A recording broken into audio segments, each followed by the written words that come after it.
Perintah Kaisar Naga, Bab 3042-3044. Pada saat ini, Gilbert dalam keadaan bingung. Klan pemurnian tubuh kuno selalu berselisih dengan keluarga Gao. Mengapa patriark dari klan pelatihan tubuh kuno berani pergi ke tempat keluarga Gao? Apakah dia tidak khawatir akan ditangkap? Ketika semua orang masih merasa bingung, patriark dari klan pemurnian tubuh kuno berbalik dan berjalan menuju kediaman keluarga Gao. Menyaksikan adegan itu, Dev hanya bisa membawa Yulian dan yang lainnya untuk mengikuti. Barney dan para pembudidaya lainnya, semuanya mengucapkan selamat tinggal, dan mereka segera pergi. Di sepanjang perjalanan, meskipun Dev sangat ingin bertanya kepada patriark dari klan pelatihan tubuh kuno, mengapa dia berani pergi ke tempat keluarga Gao, tetapi dia tidak jadi bertanya. Setelah hampir seharian berjalan, semua orang sudah mendekati kediaman keluarga Gao. Pada saat ini, Gerard Gao sepertinya sudah bisa menebak kedatangan semua orang, jadi dia menunggu di depan pintu gerbang rumahnya. Ketika patriark klan pemurnian tubuh kuno bertemu Gerard, tidak ada ketegangan seperti yang dibayangkan semua orang, tetapi sebaliknya, terlihat senyuman persahabatan di antara mereka berdua. Melihat kedua orang itu saling memandang dan tersenyum, Dev merasa kulit kepalanya mati rasa. Dia selalu merasa bahwa kedua orang ini sepertinya sedang menipu dirinya. Kakak. Gilbert melangkah maju dengan bingung, ingin bertanya kepada Gerard, apa yang sedang terjadi. Mengapa patriark dari klan pemurnian tubuh kuno datang, dan dia tidak menangkapnya? Gerard melambaikan tangannya, dan kemudian berkata kepada patriark dari klan pemurnian tubuh kuno. Perjamuan sudah siap, silahkan masuk. Patriark dari klan pemurnian tubuh kuno, segera masuk bersama semua orang. Dev juga mengikuti, memandang Gerard dan bertanya, Patriark Gao, apa yang sedang terjadi? Tuan Chen, kami akan menjelaskannya nanti. Jawab Gerard, sambil sedikit tersenyum. Dev, ketika Helena dan Juliet melihat Dev kembali, mereka semua bergegas menuju ke arahnya. Keduanya, tidak segan-segan memegang lengan Dev dengan erat. Ruby, yang berada di samping mereka, menyaksikan adegan ini dengan ekspresi yang sangat rumit di wajahnya. Meskipun dia sudah mengetahui bahwa Dev memiliki banyak wanita di sisinya, dan dia sudah memikirkan kejadian semacam ini, tetapi ketika dia melihatnya dengan matanya sendiri, dia masih memiliki beban psikologis di dalam hatinya. Hal ini terasa sangat tidak nyaman baginya. Lagi pula, selama periode waktu ini, dialah yang menemani Dev, dan selalu bersama dengan Dev. Sekarang, tiba-tiba ada beberapa wanita yang bersaing untuk mendapatkan Dev, yang membuat Ruby merasa tidak nyaman. Helena, Juliet, ini Ruby Liu, yang pernah aku ceritakan kepada kalian. Selama di dunia surga dan manusia ini, dia selalu menjagaku. Dev memperkenalkan Ruby kepada Helena dan Juliet. Helena dan Juliet memandang Ruby dengan senyum di wajah mereka. Sister Ruby benar-benar secantik peri, tidak heran Master tidak bisa melupakan Sister Ruby. Helena berkata sambil tersenyum. Halo, Sister Ruby. Juliet mengulurkan tangannya dengan sangat sopan. Keduanya sama sekali tidak merasa kaget dengan hubungan Ruby dan Dev. Lagi pula, untuk mereka berdua, mereka tidak akan terkejut dengan berapa banyak wanita yang dimiliki Dev, dan mereka sudah terbiasa. Ruby masih belum terbiasa dengan kejadian semacam ini. Ketika Ruby melihat bahwa Helena dan Juliet sangat sopan kepadanya tanpa ada permusuhan, dia langsung merasa malu. Halo, kata Ruby dengan senyum tipis di sudut bibirnya. Yulian dan Gilbert menyaksikan pemandangan di depan mereka, mata mereka melebar, sampai hampir jatuh ke lantai. Tuan Chen, perjamuan sudah siap, ayo kita pergi ke aula. Gerard mendesak Dev. Baiklah. Dev mengangguk, dan mengikuti Gerard menuju aula keluarga Gao. Gilbert, kamu bertanggung jawab untuk mengatur tamu-tamu kita yang lain. Ingat, kamu harus menjaga mereka dengan baik, mereka semua adalah tamu kita, ketika mereka datang ke rumah keluarga Gao. Gerard memerintahkan kepada Gilbert. Dimengerti. Gilbert mengangguk. Meskipun dia tidak mengerti, mengapa Gerard begitu sopan kepada patriark klan pemurnian tubuh kuno, tetapi, kata-kata Gerard adalah dekrit kekaisaran, dan Gilbert tidak berani melanggarnya. Di keluarga Gao, kecuali Queenie yang berani menentang Gerard, tidak ada dari mereka yang berani menentang perintah Gerard. Saat ini, hanya ada Dev, Gerard, dan leluhur dari klan pelatihan tubuh kuno, yang sedang berada di aula. Tidaklah mudah untuk mengadakan perjamuan mewah semacam ini di tempat paling utara. Tuan Chen, tidakkah kamu merasa penasaran? Bukankah keluarga Gao dan klan pemurnian tubuh kuno adalah musuh, mengapa kita bisa duduk bersama? Gerard bertanya kepada Dev. Dev mengangguk, dia memang sangat penasaran. Tuan Chen, Sejujurnya, jika tidak ada iblis yang menghantui tanah utara yang ekstrim ini, kedua keluarga kita mungkin masih akan terus bermusuhan. Selama perburuan harta karun, sejumlah besar pembudidaya iblis terbunuh, dan 2 penjaga klan iblis api juga ikut terbunuh.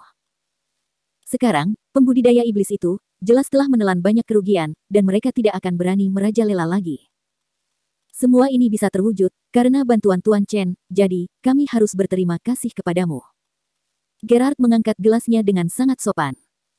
Patriark klan pemurnian tubuh kuno juga mengangkat gelas anggurnya dan bersulang untuk Dev dengan segelas anggur. Kekuatan keduanya jauh lebih tinggi daripada milik Dev, tetapi mereka sangat menghormati Dev. Adalah tugas kita sebagai biksu untuk melenyapkan iblis dan melindungi Taoisme.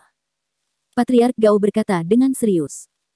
Keluarga Gao dan klan pemurnian tubuh kuno mengubah permusuhan menjadi persahabatan untuk melenyapkan iblis. Sungguh sesuatu yang sangat mengagumkan. Dev mengangkat gelasnya dan berkata. Ketiganya berbicara dan tertawa, bersulang dan minum bersama. Patriark keluarga Gao, Patriark klan tubuh kuno, sekarang aku telah mendapatkan pil jiwa es, bisakah kalian memberitahuku tentang identitas putri Kabupaten Jialing? Dev sangat ingin tahu tentang identitas putri Kabupaten Jialing. Mampu mengetahui banyak hal tentang ujung utara, mengetahui harta karun klan pemurnian tubuh kuno, dan bahkan memiliki bagian dari token Raja Dewa dari klan pemurnian tubuh kuno, adalah sesuatu hal yang sangat luar biasa. Yang paling penting adalah, putri Kabupaten Jialing ini, benar-benar mengetahui tentang pil jiwa es, yang berada di tanah harta karun. Ini adalah rahasia dari klan pelatihan tubuh kuno, bagaimana putri Kabupaten Jialing bisa mengetahuinya. Gerard dan Patriark klan pelatihan tubuh kuno saling memandang dan tersenyum, mereka berdua menggelengkan kepala. Tuan Chen, karena kamu telah mendapatkan pil jiwa es, mengapa kamu tidak pergi dan bertanya sendiri kepada putri Kabupaten Jialing? Gerard berkata sambil tersenyum. Melihat mereka berdua tidak mau mengungkapkan yang sebenarnya, Dev tidak bertanya lagi. Setelah perjamuan makan selesai, Gerard awalnya ingin Dev tinggal di rumah keluarga Gao selama 1 malam lagi. Akan tetapi, Dev sangat ingin kembali. Dia ingin segera memberikan pil jiwa es secepat mungkin, sehingga putri Kabupaten Jialing juga akan segera menyembuhkan Yan Zihe. Kemudian, mereka akan bergegas kembali ke kota Kekaisaran Iblis, lalu menyingkirkan pengkhianat itu, dan merebut kembali kota Kekaisaran Iblis. Dia juga harus pergi ke kota Kekaisaran Mingli, untuk menemukan busur Raja Dewa miliknya. Masih ada juga Raja Lang Guntur, Liga Penyegelan Iblis, dan yang lainnya. Kurasa, mereka akan membuat banyak masalah saat itu. Dev merasa, banyak hal yang sedang menunggunya sekarang. Melihat Dev ingin kembali secepat mungkin, Gerard tidak memaksanya untuk tetap tinggal. Dev mengajak Ruby, Helena, Juliet, dan Yulian, untuk mengucapkan selamat tinggal kepada semua orang. Patriark Gao, Patriark klan pemurnian tubuh kuno, aku akan pergi sekarang, tapi aku butuh bantuanmu untuk sesuatu. Dev berkata, dan memberitahu mereka berdua, agar membantu untuk menemukan Yuki. Yuki menghilang di ujung utara. Dev sangat berharap keduanya menemukan informasi yang berguna baginya. Tuan Chen, jangan khawatir, selama pacarmu tidak meninggalkan ujung utara, kami pasti akan mencari cara untuk menemukannya. Kata Gerard dengan percaya diri. Meskipun tanah di ujung utara sangat luas, tidak ada artinya bagi kedua keluarga kita. Sangat mudah untuk menemukan seseorang, selama pacarmu tidak ditangkap oleh pembudidaya iblis. Kata sang patriark. Dev tidak tahu siapa yang membawa pergi Yuki, dan apakah Yuki sedang berada dalam bahaya. Tetapi, Dev tidak punya banyak waktu untuk tinggal di ujung utara ini, dan untuk mencarinya sekarang. Saat ini, Kueni, yang sedang berada di antara kerumunan, menatap Dev dengan ekspresi sedih di matanya. Tidak ada yang mengetahui, sejak kapan Dev mendapat tempat di hati Kueni. Saudari Kueni, apakah kamu ingin pergi bersama kami? Helena memandang Kueni dan bertanya. Selama ini, mereka menjadi sangat akrab dengan Kueni. Kueni tersenyum, tetapi tidak berbicara, karena dia tahu bahwa untuk mengikuti Dev, dia harus menjadi wanitanya. Saat ini, Kueni belum menjadi wanita Dev. Master, mengapa kamu tidak membawa saudari Kueni juga? Helena bertanya. Uhuk. Helena, jangan berbicara omong kosong. Dev terbatuk malu. Terlalu berlebihan, untuk mengatakan hal semacam itu di depan kakaknya. Kueni adalah orang, bukan barang. Jadi, jika Helena mengatakan sembarangan, Dev khawatir, keluarga Gao akan salah paham. Nona Gao, jangan tersinggung dengan perkataan Helena yang blak-blakan. Dev buru-buru meminta maaf kepada Kueni. Setelah mengucapkan selamat tinggal dengan tergesa-gesa, Dev dan yang lainnya segera pergi. Dev khawatir Helena akan berbicara omong kosong lagi. Queenie menatap punggung Dev, matanya penuh kesedihan. Dia benar-benar ingin mengikuti Dev, tetapi dia tidak tahu apakah Dev memiliki dirinya di dalam hati. Dia juga enggan berpisah dengan kerabatnya. Dev, akankah kita bertemu lagi di masa depan? Queenie berteriak keras saat ini.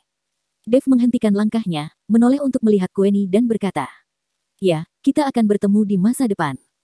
Dev, pasti akan datang ke ujung utara lagi, karena Yuki belum ditemukan. Setelah berurusan dengan hal-hal lain, Dev akan datang mencari Yuki. Queenie, apakah kamu menyukai Tuan Chen?" Gerard memandang Queenie dan bertanya. "Kakak, jangan berbicara omong kosong." Queenie menolak untuk mengakuinya. "Oke, emosi di matamu, tidak bisa menipu siapapun, tetapi, sangat normal bagi seorang jenius seperti Tuan Chen, untuk bisa menarik perhatian banyak perempuan. Ingat, kamu harus berjuang untuk mendapatkan kebahagiaanmu sendiri," kata Gerard sambil tersenyum tipis. Queenie memandang Gerard, sepertinya memahami sesuatu, dan mengangguk dengan penuh semangat. Tepat ketika Dev dan yang lainnya pergi ke Kabupaten Jialing, Thomas Zuo, pemimpin Liga Penyegelan Iblis, yang jauhnya ribuan kilometer dari ujung utara, merasa sedikit gelisah saat ini. "Apakah belum ada berita dari 5 elemen iblis surgawi?" Thomas bertanya dengan wajah muram. "Pemimpin, belum ada berita sama sekali." Pelayan itu dengan cepat menjawab. "Beberapa hari telah berlalu, dan belum ada berita dari mereka, bagaimana mereka melakukannya?" Thomas mengerutkan kening, dia tidak tahu apa yang sedang terjadi, tetapi hatinya selalu gelisah. Liga Penyegelan Iblis selalu memposisikan diri sebagai pemburu dan pemusnahan ras iblis, dan mempertahankan jalan kebenaran. Mereka merekrut banyak anggota untuk memperkuat organisasinya, tetapi diam-diam berkolusi dengan iblis untuk mendapatkan keuntungan dari ras iblis. Sebagai contoh, setelah mereka menangkap salah satu anggota ras iblis, mereka tidak akan memusnahkannya secara langsung. Akan tetapi, mereka akan melepaskan iblis tersebut di gunung-gunung yang terpencil hidup-hidup, kemudian menukarkan dengan berbagai macam sumber daya yang diperuntukkan bagi perkembangan keluarga anggota petinggi dari Liga Penyegelan Iblis. Tentu saja, rahasia semacam ini hanya diketahui oleh para petinggi dari Liga Penyegelan Iblis, tidak dengan anggota di tingkat bawah. Juga, iblis-iblis ini akan dimanfaatkan oleh Thomas Zuo untuk melenyapkan para pembangkang yang akan membuat nama Liga Penyegelan Iblis seolah-olah tetap bersih di mata masyarakat di dunia surga dan manusia. Namun, jika rahasia ini diketahui oleh orang luar, maka merekalah yang akan diburu dan dikejar oleh para biksu di seluruh dunia surga dan manusia. Pada akhirnya, akan sangat sulit bagi mereka untuk bisa mendapatkan sumber daya. Bagaimanapun, ras iblis merupakan salah satu dari 3 ras besar di masa lalu, dan mereka memiliki banyak sekali sumber daya. Sumber daya merekalah yang menarik perhatian dari Liga Penyegelan Iblis. Lapor. Tepat ketika Thomas mengerutkan kening, seseorang bergegas melapor. "Ada laporan apa? Apakah ada berita dari 5 elemen iblis surgawi?" Thomas buru-buru bertanya. "Pemimpin, memang ada berita, dan berita itu datang dari Huoxia. Dia mengatakan bahwa Jinsa sudah mati, dan sisa anggota 5 elemen iblis surgawi melarikan diri." Pelayan menjelaskan tentang laporannya. "Apa? Jinsa sudah mati? Bagaimana dia bisa mati?" Thomas sangat terkejut.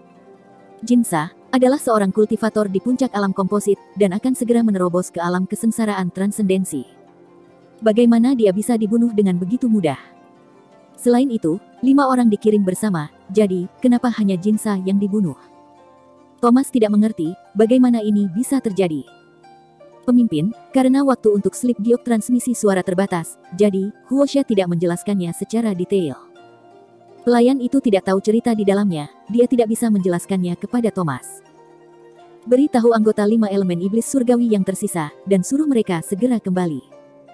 Aku ingin mengetahui ceritanya secara langsung, masalah ini sangat keterlaluan." Thomas sangat khawatir jika anggota 5 elemen iblis surgawi terlibat di dalam konflik internal, dan mereka berupaya untuk membunuh Jinsa. Lagi pula, Jinsa adalah yang terkuat dari 5 elemen iblis surgawi, jadi dia pasti akan membuat iri anggota yang lain. Bersambung.